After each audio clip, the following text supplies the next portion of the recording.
What's up, fam? It's your girl Alexandria B, and I'm here because I want to show y'all what my top swing trade watch list of the week. Now, note I said swing trade, okay? So I'm up top, so I can take care of everything that's down below me. So I'm gonna start off looking at Nike. The ticker is NKE. I'm gonna start off looking on the weekly time frame. So when I look here on the weekly, that's my favorite to start off with because there's less noise. Oh, I just want to see what did price do for this entire week. Are we trending on trend throughout the weeks, right? When I'm down there on the 1 hour and below, that's too much noise for me. We're gonna pull up and down, back and forth, keeping up with the trend. So here on the weekly, less static. When I see this large bearish candle, when we go down on this daily time frame, we can actually see that there was a gap down in price due to earnings. But let's come back up here to the weekly with less noise. See how that changes my opinion there? So when I'm here and I'm looking on the weekly, I kind of like to just backtrack the price, and I see where there was a bear flag here. It dropped down here into this demand zone area where we see that price is holding as support. Came back above here, uptrended. We had this drop, and now we see this trend right here where prices is kind of keeping in there. But note the volume of last week. Because after this drop, which we already saw on the daily time frame, that came from earnings, just a poor earnings report and investor sentiment. It was a low volume pullback after that. But last week, that volume was higher. So I also love to use the moving averages on these higher time frames so I can see what's going on. So the yellow average is my 20 MA, right? That is showing me what the price has been doing for the last 20 days. So 20 trading days really makes up a month of trading, right? So when I look at my 20 MA, or whether you use your 21, it's not a difference, my babies. I look at that as the monthly price of Nike. Now, we just been closing above it, closing below it, above it, below it, still below it. But again, look at that volume, right? We already, right? We got some things in our head about it.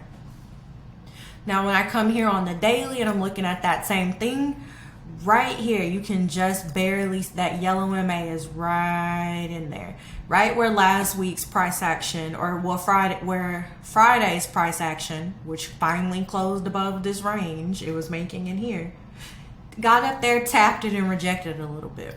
But look at my RSI. That price crossed above. It crossed above. It diverged away from the speed. Okay? RSI is a great indication of what's about to happen. That speed of this price moving up, that's picking up. So right here, it just lets me know right there that above this range, and you can see my 100 MA right there. I'll go ahead and delete this. Where my 100 MA is, which is at 104.19 on the daily. I'm really looking for price to go on and break up out of there. Give me a close above there, and I'm going to follow the averages back up. I have the 200 MA right here, which is the red one that I have at 108.09. That's a $5 move up. Is that $5? That's about a $4 to $5 move up to the 200 moving average. Now, when it gets there, because we do have a, pay attention right in here. This is something else I'm looking at. The blue is my 50 moving average. It crossed above the 200 MA. That's a golden cross, my babies. When that 50 crosses above the 200, that's known as a golden cross. We expect a big move from there. When the 50 crosses below the 200, that is known as a death cross. We still expect big moves from there. So let me break that down for a little bit, rabbit hole. The 50 MA, if you break the math down of 50 trading days, that's about 3 months. And we know that we break the market year down, the fiscal year, into 4 quarters.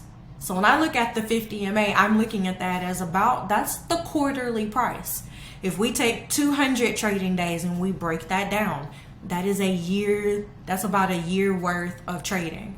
So when the quarterly price, average price, breaks above the yearly average price, we expect a big move from there. We expect to see some big things. So we had a golden cross that happened. So if you ever wonder, okay, well, where did that crossover happen? Click on the replay, okay? And we could take it back to here. we'll just kind of go back a little bit, see they haven't crossed each other, and let it play out. See exactly when does that 50 cross above the 200. Right in here.